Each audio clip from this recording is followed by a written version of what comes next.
Hello my all dear friends, कैसे हैं आप सब लोग। This is excellent coaching classes here and you are all most welcome in your own YouTube channel excellent coaching classes. तो friends, जैसे कि आपको पता है, मैं आपको कॉमर्स के लेसन्स प्रोवाइड कर रही थी ऑन ऑल द टॉपिक्स। तो आज भी मैं आपको उसी से रिलेटेड एक टॉपिक लेके आई हूँ। आपको पता है, मैं इकोनॉमिक्स, अकाउंटेंसी और बिजनेस स्टडीज़ के वीडियो लेक्चर्स अपने अपलोड कर रही थी और मैंने काफ़ी हद तक चैप्टर्स के हर सब्जेक्ट के वीडियो लेक्चर्स अपलोड कर दिए हैं। अगर आप मेरे चैनल पे न्यू हैं और यही वीडियो मेरे चैनल की फर्स्ट वीडियो देख रहे हैं, तो प्लीज़ आप मेरे चैनल पे जाके मेरे पुराने वीडियोस को देख लीजिए, जिससे आपको इस टॉपिक से पहले के हर एक टॉपिक समझ आ जाए। तो मेरे इकोनॉमिक्स क्लास 11th का चैप्टर चल रहा था, चैप्टर नंबर 4, जो है आपका ऑर्गेनाइजेशन ऑफ डेटा। ये आपकी यूनिट 2 का टॉपिक है। आज मैं उसी से रिलेटेड आपके लिए एक टॉपिक लेके आई हूँ, जो इम्पोर्टेंट टॉपिक है, जो कह सकते हैं पूरी बेस है पूरे चैप्टर का। इसी के ऊपर आपका whole chapter 4 organisation of data based है। तो आज हम उसके बारे में पढ़ेंगे। उससे पहले, पढ़ने से पहले, अगर फ्रेंड्स आपने अभी तक मेरे चैनल को सब्सक्राइब नहीं किया, आप कॉमर्स के स्टूडेंट हैं, आपको और भी किसी सब्जेक्ट में डाउट हो, तो प्लीज मेरे चैनल को सब्सक्राइब करिए और बेल आइकन को दबाइए, जिससे आप कोई भी न्यू नोटिफिकेशन मिस ना कर पाए। और इस चैनल में आपको हर एक डिफिकल्टी का सॉल्यूशन अंडर वन रूफ, एक ही छत के नीचे मिल जाएगा। तो चलिए स्टार्ट करते हैं फ्रेंड्स आज की वीडियो। आज की वीडियो पर के में आपको मिलेगा फ्रीक्वेंसी डिस्ट्रीब्यूशन, फ्रीक्वेंसी, उसकी टर्मिनोलॉजीज और उसके एग्जाम्पल्स के बारे में पता चलेगा आपको। तो लेट्स स्टार्ट। हमारा आज का पहला टॉपिक है आज के, जैसे कि मैंने आपको अभी अभी बताया, आज का हमारा जो टॉपिक है वो है हमारा फ्रीक्वेंसी। एक फ्रीक्वेंसी और दूसरा है हमारा आज का फ्रीक्वेंसी डिस्ट्रीब्यूशन, प्लस इसकी टर्मिनोलॉजीज, प्लस इसके हमारे एग्जाम्पल से समझेंगे। तो बताइए फ्रेंड्स, फ्रीक्वेंसी मतलब क्या होता है। भूल जाइए, जैसे मैं आपको हमेशा कहती हूँ, मैं इकोनॉमिक्स की बात नहीं कर रही, स्टैटिस्टिक्स की। आप मुझे जनरल वे में बताइए फ्रीक्वेंसी क्या होता है। Frequency can be defined as any number, कोई सा भी नंबर जो भी आप ले लो, 1 2 3 4 5 इंफिनिटी तक कोई भी नंबर आप ले लो, वो फ्रीक्वेंसी होता है। लेकिन आप मुझे बताइए, अगर कोई भी नंबर फ्रीक्वेंसी होता है तो फ्रीक्वेंसी और नंबर में क्या डिफरेंस होता है। इसका आंसर मैं आपको देती हूँ। नंबर तो आपका कोई भी नंबर है, ठीक है, 1 से इंफिनिटी तक कोई भी नंबर है। नर्सरी क्लास के बच्चों को भी नंबर सिस्टम आ जाते हैं। फ्रीक्वेंसी में ऐसा क्या होता है, जो ये 11th का कॉन्सेप्ट बना। फ्रीक्वेंसी उन ग्रुप ऑफ नंबर्स होते हैं कि वो नंबर होते हैं जो आपकी एक पर्टिकुलर सीरीज में अरेंज हो। किस में अरेंज हो? एक पर्टिकुलर सीरीज में। मतलब वो नंबर जो आप लिखते हो और वो आपकी पर्टिकुलर सीरीज में, चाहे आपके असेंडिंग या डिसेंडिंग ऑर्डर में अरेंज हो, तो उसे हम कहते हैं फ्रीक्वेंसी। अगर हम इसकी टेक्निकल डेफिनेशन देखें फ्रीक्वेंसी की, तो वो होती है the number of times given value is in an observation appears to be its frequency. क्या होगी? हम आज कर लेते हैं, the number of times a given value is in the observation is called as a frequency। इसका क्या मतलब हुआ फ्रेंड्स? देखिए, इसका मतलब हुआ एक ऑब्जर्वेशन में, ऑब्जर्वेशन आपकी सीरीज। मैं आपको एक चीज दिखा भी देती हूँ कि जैसे अगर आपको सपोज करो, आप इसमें आपके फ्रीक्वेंसी डिस्ट्रीब्यूशन टेबल बनते हैं। अगर आपके फ्रीक्वेंसी डिस्ट्रीब्यूशन टेबल में कोई नंबर आपका जितनी बार है, जैसे इसमें ऐसे होता है ना, 15 16 17, जितनी बार भी होता है, फिर आप उसकी टेली मार्क्स बना के लिख देते हो। तो एक आपकी सीरीज में, एक आपके ऑब्जर्वेशन में, एक आपके टेबल में, एक आपकी कह सकते हैं हमारे अरेंजमेंट में, एक वैल्यू, एक पर्टिकुलर नंबर जितनी बार होता है, वो उसकी फ्रीक्वेंसी कहलाती है। ये डिफरेंस नंबर और फ्रीक्वेंसी में होता है। वो एक आपकी अरेंज्ड होती है पूरे आपकी सीरीज में, एक आपके ऑब्जर्वेशन में आपकी अरेंज होते हैं, नंबर आपके ऐसे होते हैं। तो फ्रीक्वेंसी हो गई। देन याद कर लीजिएगा फ्रेंड्स इसके अपने अपनी डेफिनेशंस, क्योंकि 1 मार्क्स की है, कोई भी आ सकती है। और ये टर्मिनोलॉजीज बहुत इंपॉर्टेंट होती है आगे करने के लिए क्वेश्चंस। तो the number of times a given value is in the observation is called as frequency. एक आपकी वैल्यू कितनी बार आती है एक आपकी ऑब्जर्वेशन में, वो कहलाती है उसकी frequency. Got my point? Second हमारा आज का क्वेश्चन होता है जिसे हम डिस्कस करेंगे, what is frequency distribution. Frequency distribution आपका इस टाइप का अरेंजमेंट होता है जिससे आप अपनी कोई भी चीज आप अपने फ्रीक्वेंसी में इस तरह से अरेंज करके उसे डिस्ट्रीब्यूट करें कि उससे आप अपना कोई कंक्लूजन निकाल सके। मतलब अगर ये फ्रीक्वेंसी ऐसी पड़ी है तो ठीक है, आप चाहे डिस्क्रीट सीरीज में करें चाहे कंटिन्यूस सीरीज में करें, इस तरह से अपने अरेंजमेंट करें अपनी चीज का जिससे उसका कुछ कंक्लूजन निकल सके। किसका कंक्लूजन निकल सके? फ्रीक्वेंसी का। तो फ्रीक्वेंसी डिस्ट्रीब्यूशन की अगर हम टेक्निकल डेफिनेशन को देखें तो वो होता है the distribution of observation over the several values is called as frequency distribution. The distribution of observation over the several value. The distribution of observations over the several values is called as frequency distribution.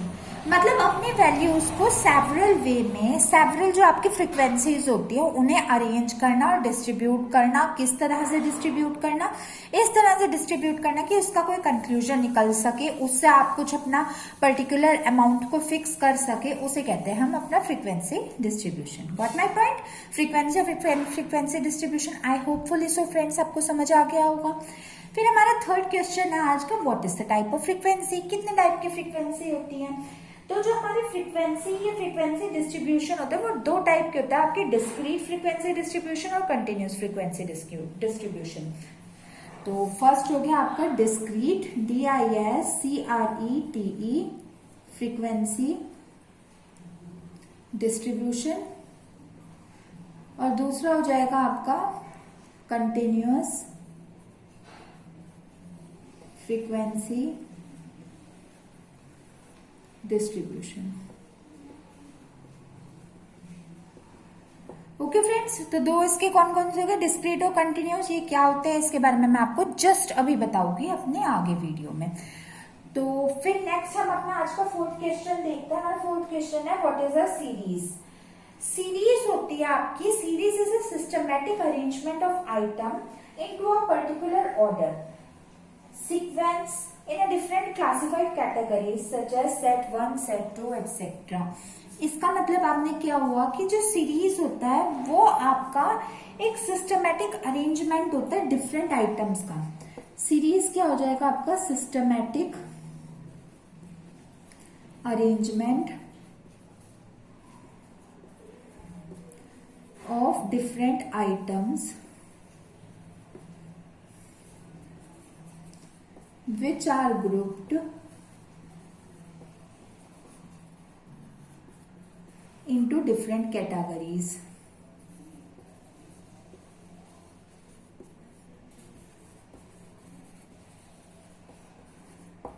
Example, set 1 height of students. अब देखिए friends, आप मेरे से ये question पूछेंगे कि आपका frequency distribution और सीरीज में क्या डिफरेंस होता है। बहुत अच्छा क्वेश्चन है। फ्रीक्वेंसी डिस्ट्रीब्यूशन में आप क्या करते हो, इसमें आप चीजें अपनी सेवरल वैल्यूज को अरेंज कर देते हो, ऑब्जर्वेशन को अरेंज कर देते हो एक पर्टिकुलर टेबल में। लेकिन जो आपका सीरीज होता है उसमें जब आप ग्रुप करते हो चीजों को, यानी ध्यान से समझना फ्रेंड्स, आप ग्रुप करते हो चीजों को, एक हैट में लाते हो तो उसकी एक पर्टिकुलर कैटेगरी बन जाती है। जैसे सेट 1 की सीरीज हो गई, सेट 2 की सीरीज हो गई। इसमें क्या होता है, सेट 1 की सीरीज में सपोज करो हाइट ऑफ द स्टूडेंट है, तो सेट 2 की सीरीज में आपके वेट ऑफ द स्टूडेंट होगी, सेट 3 की सीरीज में आपके मार्क्स ऑफ द स्टूडेंट्स होगी। तो इसमें आप जब चीजों को ग्रुप करते हो तो इसके बाद आपका फ्रीक्वेंसी डिस्ट्रीब्यूशन बन जाता है, और इसमें जब आप अपनी चीजों को ग्रुप करते हो तो उसके बाद आपकी कैटेगरीज बन जाती है। Got my point?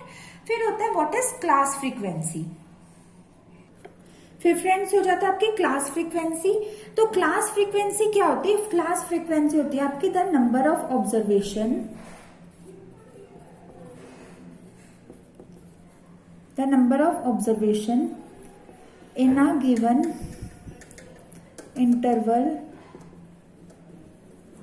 is called as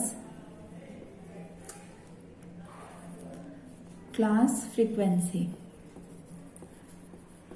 क्या मतलब हुआ इसका? सपोज करो आपका एक हेड हुआ एग्जाम्पल के तौर पर हम देख लेते हैं, अगर आपका एक सीरीज है सपोज करो 50 से 55 तक की, तो इसकी क्लास फ्रीक्वेंसी क्या हो जाएगी, कितना डिफरेंस है इन दोनों में, तो 55 माइनस 55, 5 का डिफरेंस है तो 5 आपकी क्लास फ्रीक्वेंसी हो जाएगी। लेट इट बी अगर आपका 75 से 78 तक है, तो इसमें आपकी क्लास फ्रीक्वेंसी क्या हो जाएगी, 78 माइनस 75, दैट इज योर 3। तो क्लास फ्रीक्वेंसी हो जाती है the number of observation of a given interval, कितने इंटरवल के बाद कितने, मतलब कितने पॉइंट के बाद आपका एक गिवन इंटरवल है, वो हो जाती है आपकी क्लास फ्रीक्वेंसी। ओके फ्रेंड्स, फिर टोटल फ्रीक्वेंसी क्या होती है, टोटल फ्रीक्वेंसी होती है the sum total of all the observations या all the frequencies of a given category. एक कैटेगरी की कंप्लीट टोटल फ्रीक्वेंसीज को हम, कंप्लीट फ्रीक्वेंसी के सम को हम कहते हैं गिवन फ्रीक्वेंसी, मतलब टोटल फ्रीक्वेंसी। मतलब अगर सपोज करो आपकी 5, 10, 15, 25 ऐसे ऐसे करके आपके सो ऑन ये सेपरेट फ्रीक्वेंसीज है, तो जो आपकी टोटल फ्रीक्वेंसी हो जाएगी वो इनका सम हो जाएगा, इन्हें प्लस कर लो। लेट इट बी सपोज करो अगर इसका सम 50 है, तो इन सारी सेपरेट फ्रीक्वेंसी का जब हमने इसे फ्रीक्वेंसी डिस्ट्रीब्यूशन में सीरीज के वे में लिया, उसमें हमने क्लास फ्रीक्वेंसीज डाली, तो जो हमारा सम है वो हमारा क्लास टोटल फ्रीक्वेंसी हो जाएगा। समझ आ गया फ्रेंड्स, आपको सारी टर्म मैंने आपको एक लाइन में बता दी। फिर नेक्स्ट होता है आपका अपर लिमिट।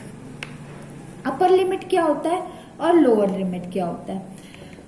अगर आपके पास कोई ऑब्जर्वेशन हो, सपोज करो आप अपने कोई भी ऑब्जर्वेशन लेके देख सकते हैं इसमें एग्जांपल अपना, जैसे अगर आपने सपोज करो 62 और 64 है, ठीक है, ये दो आपकी चीज है, तो इसमें अपर लिमिट क्या होगी, बाद वाली डिजिट 64 इज अपर लिमिट, मतलब जो डिजिट आपकी फ्रीक्वेंसी के बाद है, ये आपकी फ्रीक्वेंसी स्टार्ट हुई, तो इसमें 62 आपकी लोअर लिमिट हो जाएगी और 64 आपकी अपर लिमिट हो जाएगी। वो लिमिट जो आपकी स्टार्टिंग पॉइंट ऑफ ओरिजिन के बाद है वो आपकी अपर लिमिट होगी। जैसे एक और एग्जांपल लेके देख लेते हैं, जैसे अगर आपका सपोज करो 70 और 75 है, तो इसमें आपकी 75 अपर लिमिट हो जाएगी और 70 आपकी लोअर लिमिट हो जाएगी। Got my point friends.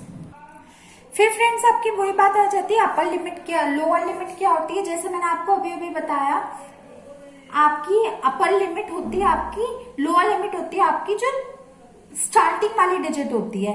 जैसे अगर सपोज कर फिर एक एग्जांपल ले लेते हैं, 70 और 78 में जो फर्स्ट डिजिट होती है वो हमेशा आपकी लोअर लिमिट होती है, और जो सेकंड डिजिट होती है आपकी वो आपकी अपर लिमिट होती है। फर्स्ट डिजिट हुई आपकी लोअर लिमिट और सेकंड डिजिट हो गई आपके अपर लिमिट। बच्चे अधिकतर ये गलती करते हैं, उन्हें सारा क्वेश्चन आता है, वो अपने लास्ट में ना लिमिट्स में गलती कर लेते हैं। फर्स्ट डिजिट आपकी क्लास फ्रीक्वेंसी की लोअर और सेकंड अपर। ठीक है फ्रेंड्स, आप याद रखना, मेरे स्टूडेंट से गलती मत करना इस बात की। तो आपकी फिर सेकंड होता है आपका क्लास इंटरवल। नेक्स्ट क्वेश्चन, तो क्लास इंटरवल हमारा क्या होता है, ये होता है द मैग्नीट्यूड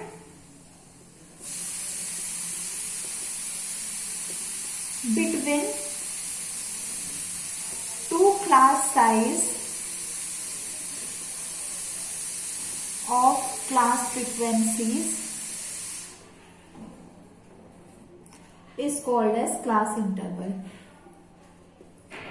क्या मतलब हुआ इस फ्रेंड का, इस लाइन का फ्रेंड्स, क्लास इंटरवल आपका मैग्नीट्यूड होता है आपके दो डिजिट के बीच में। मैग्नीट्यूड क्या हो गया, जैसे सपोज करो आपका 70 से 75 आपकी क्लास फ्रीक्वेंसी है, तो मेरी बात सुनिए ध्यान से फ्रेंड्स, ये 70 अभी मैंने बताया था लोअर लिमिट, ये अपर लिमिट, दो नाम होता है, या तो आप इन्हें अपनी लोअर लिमिट ही मान लो और या आप इसे अपनी अपर लिमिट ही मान लो।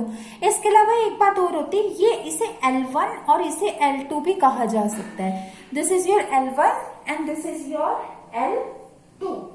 तो अगर आपको क्लास इंटरवल निकालना है तो आप क्या करोगे, क्लास इंटरवल निकालने के लिए L2 माइनस L1, मतलब या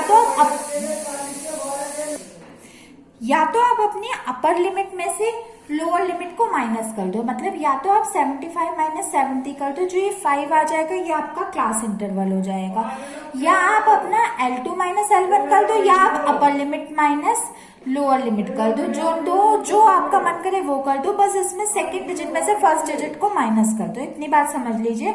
चाहे L2 माइनस L1 कर दो, चाहे upper limit minus lower limit कर दो, मर्जी आपकी है, बट आपको करना बस यही है, सेकंड डिजिट में से फर्स्ट को माइनस कर दोगे तो आपका क्लास इंटरवल आ जाएगा। ओके फ्रेंड्स, फिर नेक्स्ट आपका क्वेश्चन होता है class interval, sorry mid point. Mid point भी एक इंपॉर्टेंट टर्म है। मिड पॉइंट आपका क्या होता है? Mid point is an average of both upper and lower limit. इस लाइन का फ्रेंड्स क्या मतलब है? आप मेरी बात एक बार ध्यान से सुनना और याद रखना। जब भी लाइफ में, सिर्फ एक इकोनॉमिक्स या स्टैटिस्टिक्स की मैं बात नहीं कर रही, कभी भी अगर वर्ड एवरेज आ जाए तो एवरेज में आपको हमेशा हमेशा हमेशा डिवाइड करना होता है। किस चीज को? दो डिजिट को एक दूसरे से डिवाइड करना होता है। अब मिड पॉइंट मैंने आपको अभी अभी बताया, ये मिड पॉइंट जो होता है आपका, वो एवरेज होता है आपकी दो डिजिट्स का। किस किस का? अपर लिमिट का और लोअर लिमिट का। अगर मैं आपसे पूछूं कि आपको मिड पॉइंट निकालना है तो इसका एक फॉर्मूला होता है, वो मैं आपको बता देती हूँ। वो होता है आपका upper limit plus lower limit upon 2। यानी आप अपने अपर लिमिट को लिखिए और लोअर लिमिट को लिखिए, इन दोनों को प्लस कर लीजिए और अपॉन में 2 कर लीजिए, तो आपका आंसर मिड पॉइंट का आ जाएगा। मैं एक आपको एग्जांपल के इस रूप से समझाती हूँ। जैसे अगर 50 से लेकर 58 तक है, सपोज करो ये आपकी क्लास ये आपकी क्लास फ्रीक्वेंसी है, क्लास साइज है, तो 58 आपका अपर लिमिट हो जाएगा, 50 आपका लोअर लिमिट हो जाएगा, या आप इसे कह सकते हो L2 हो जाएगा और ये L1 हो जाएगा। आपको ये बात तो समझ आ गई होगी। तो आप क्या करो, अपर लिमिट हमारी 58 है तो पहले 58 लिख लीजिए और प्लस कर दीजिए ये वाला 50, ठीक है। अपॉन में कर दीजिए 2, यानी 58 प्लस 50 अपॉन 2, तो ये क्या हो जाएगा 108 अपॉन 2। डिवाइड कर लीजिए, 2 5 जा 10, 2 4 जा 8, तो 54 इसका आंसर आ जाएगा। मिड पॉइंट निकालने के लिए आप अपने अपर लिमिट में लोअर लिमिट को प्लस करो, डिवाइड कर दो 2 से, तो आपका आंसर आ जाएगा। अपर लिमिट हमारी बाद वाली डिजिट होती है, लोअर लिमिट हमारी पहली वाली डिजिट होती है। चाहे आप इसे अपर लिमिट लोअर लिमिट कर लो, चाहे आप L1 L2 कह लो, इन दोनों को आपस में प्लस करके इसका एवरेज यानी हाफ करके इसका आपका मिड पॉइंट आ जाता है। समझ गए फ्रेंड्स? फिर आता है हमारा डिस्क्रीट सीरीज, ये डिस्क्रीट वेरिएबल्स। अब डिस्क्रीट वेरिएबल्स आपके वो वेरिएबल्स होते हैं जो बिल्कुल फाइनाइट होते हैं। फाइनाइट मतलब बिल्कुल फिक्स होते हैं, जो अनचेंज्ड होते हैं, जो अनडायनामिक होते हैं। मतलब ये जो वेरिएबल्स होते हैं ये आपके बिल्कुल फिक्स होते हैं, और इन डिस्क्रीट वेरिएबल से ही आपकी डिस्क्रीट सीरीज बनती है। फिक्स ये किस सेंस में होता है मैं आपको समझाती हूँ। जैसे अगर आपको 1 2 3 4 सपोज करो ये नंबर लिखना है, ये कभी भी चेंज नहीं हो सकते, रहेगी तो 1 2 3 4 5 6 7 8 9 10 ना, कभी भी आप कुछ भी कर लो ये चेंज नहीं हो सकते। तो ये जो डिस्क्रीट वेरिएबल्स हमेशा फिक्स रहते हैं, और ये जो कंटिन्यूअस वेरिएबल्स होते हैं ये चेंज हो सकते हैं, डायनामिक इन नेचर होते हैं, और ये आपके अनफिक्स होते हैं। और अगर ये आपके अनफिक्स होते हैं, यानी अगर ये आपके चेंज हो सकते हैं, तो इसमें क्या होगा, ये आपके ग्रुप किए जा सकते हैं अंडर सम कैटेगरीज। मतलब ग्रुप क्या, आप इसे कलेक्टिवली करके लिख सकते हो। ये तो चेंज नहीं हो सकता, तो आपको तो इन्हें तो फिक्स लिखना ही लिखना पड़ेगा। अब ये चेंज हो सकते, तो इसका एग्जाम्पल हो गया आपका हाइट मान लो, वेट मान लो। अगर हाइट और वेट ऑफ स्टूडेंट है तो हाइट और वेट आपका कंटिन्यूअस वेरिएबल है, और ये आपका डिस्क्रीट वेरिएबल्स है। अब जब ये डिस्क्रीट वेरिएबल्स होगा, सपोज करो आपने 5 बच्चों का वेट दिया 40 50 60 70 80, तो जो 40 50 60 70 80 हुआ ये आपका डिस्क्रीट वेरिएबल्स हो गए, और जो आपने कंटिन्यूअस करके इनका वेट दिया वो आपका कंटिन्यूअस वेरिएबल हो गया। समझ गए फ्रेंड्स? सिमिलरली इसकी सीरीज होती है। डिस्क्रीट सीरीज आपकी वो सीरीज होती है जो आपकी फिक्स्ड सीरीज होती है, या वो सीरीज होती है जो आपकी कभी भी चेंज नहीं होती, जिसमें आपकी जो पूरी आपकी लेंथ होती है, चीजें होती है, वो हमेशा फिक्स रहती है।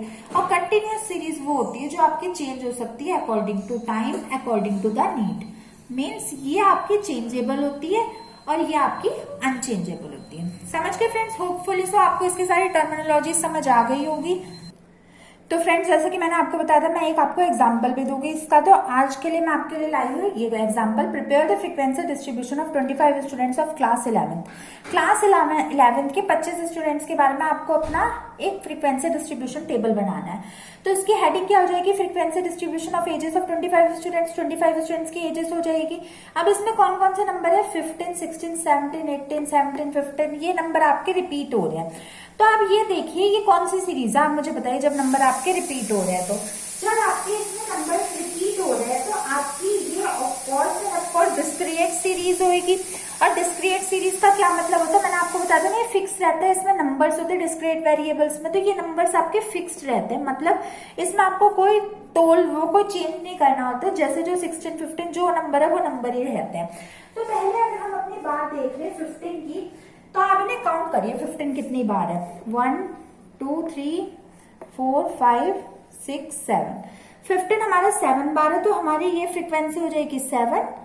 और टैली मार्क्स हम बना देंगे। ये देखिए फ्रेंड्स ऐसे बनते हैं 1 2 3 4 करिए और 4 के बाद 5th को काट दीजिए। आपने बचपन से करा होगा छोटी क्लासों में, और बचे हुए जो है वो यहाँ पे लिख दीजिए। तो 7 की हमारी फ्रीक्वेंसी डिस्ट्रीब्यूशन ऐसे हो जाएगा। फिर जो हमारा 16 है वो हमारा कितनी बार है? काउंट कर लेते हैं। 1 2 3 4 5 6 7 8 9। 9 बार हमारा 16 है, तो इसे आप 9 लिख लीजिए। फिर इसे कैसे करेंगे? 1 2 3 4 5 6 7 8 9। मतलब जो भी आपकी 5th डिजिट होगी 5th डिजिट को काट लीजिए और बाकी इसे जो बचा वो लिख दीजिए। फिर हमारा 17 देख लेते हैं वो कितनी बार है? 1 2 3 4 5। 5 बार हमारा 17 है, तो 5 लिख लीजिए यहाँ पे। 1 2 3 4 5। फिर 18 और 19 हम अपने देख लेते हैं। 18 हमारा 1 2 और 3। 3 बार हमारा 18 है, तो ये 1 2 3 यहाँ पे लिख देंगे। और 19 हमारा देख लेते हैं। 19 हमारा सिर्फ एक बार है, तो यहाँ पे 1 लिख के 1 लिख देंगे। अब फ्रेंड्स ये तो हमने टैली बार्स बना दिए। अब इन्हें टोटल कर लो। 9 + 7 16, 16 + 5 21, 21 + 3 24 और +1 25।